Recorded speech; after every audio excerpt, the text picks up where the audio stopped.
Police भर्ती परीक्षा के प्रश्न पत्र लगातार लीक हो रहे थे।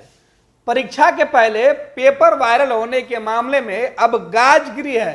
राज्य सरकार ने सबसे पहले सिपाही भर्ती परीक्षा के जो चयन समिति के अध्यक्ष हैं उनका पत्ता साफ कर दिया है।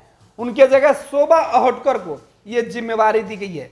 आपको बता दें कि रिटायर्ड डीजीपी रहे एसके भारद्वाज को यह जिम्मेवारी दी गई थी, उनको अध्यक्ष बनाया गया था उनके रिटायरमेंट के बाद। लेकिन हाल के दिनों में 2 परीक्षाएं ली गई और हर परीक्षा का प्रश्न पत्र पहले ही लीक हो गया।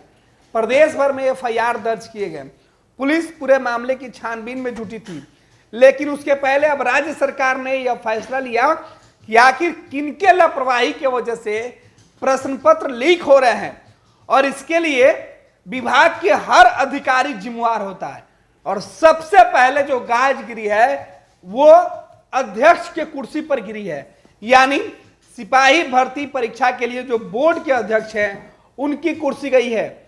उनको समय से पहले सरकार ने बदल दिया है। एसके सिंघल रिटायर्ड डीजीपी थे और इनको अब इस पद पर रखा गया था उनके रिटायरमेंट के बाद, लेकिन सरकार ने उनको हटा दिया और फिलहाल यह पद जो शोभा अहोटकर है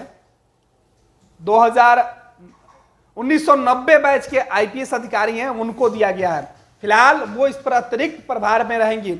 लेकिन आपको बता दें कि राज्य सरकार ने केंद्रीय चयन पर्षद सिपाही भर्ती के लिए अध्यक्ष जो है एसके सिंघल उनको पद से छुट्टी कर दी है। इस पर एक एसके सिंघल की नियुक्ति इस वर्ष 14 जनवरी को की गई थी। सिंघल को इस पद से हटाकर शोभा अहोटकर को निदेशक सह समादेष्टा गृह रक्षा वाहिनी एवं अग्निशमन सेवाओं के साथ साथ इस पद पर भी प्रभार दिया गया है। गृह विभाग ने पत्र जारी करते हुए शोभा अहोटकर को इस बात की जिम्मेवारी देने का लेटर जारी किया। आपको बता दें कि एसके सिंघल डीजीपी के पद से जब 2022 में रिटायर हुए थे, उसके बाद उनको 21 जनवरी 2023 को ही 3 वर्षों के लिए परिषद चयन का चेयरमैन बनाया गया था। लेकिन कुछ माह के बाद ही पिछली बार 21,000 सिपाहियों की बहाली की प्रक्रिया शुरू की गई, लेकिन इसके लिखित परीक्षा का प्रश्न पत्र कई जिलों में वायरल हो गए थे। प्रश्न पत्र आउट होने के बाद सीधे तौर पे जो प्रदेश भर के 74 जो एफआईआर हैं प्रदेश भर में किए गए थे और इस पूरे मामले पर पुलिस और ईओयू जांच कर रही थी। 31 अक्टूबर को ईओयू ने इस मामले में एक एफआईआर दर्ज की और मामले की जांच अब तक चल ही रही है।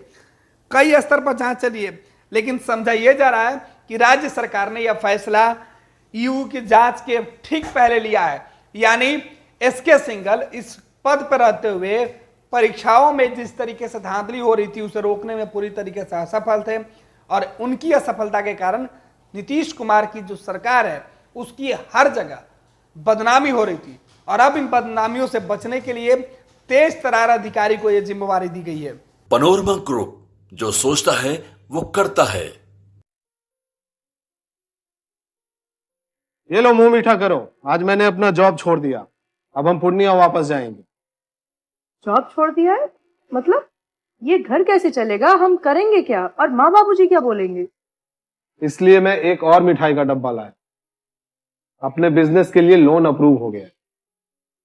अरे लोन अप्रूव हो गया वो तो ठीक है, लेकिन पूर्णिया में हम रहेंगे कहाँ? अपना घर भी तो नहीं है वहां। इसलिए तो एक और मिठाई का डब्बा अलग से लाया हूं। हमने पूर्णिया में घर ले लिया है, पूर्णिया के ई होम्स पैनोरमा में।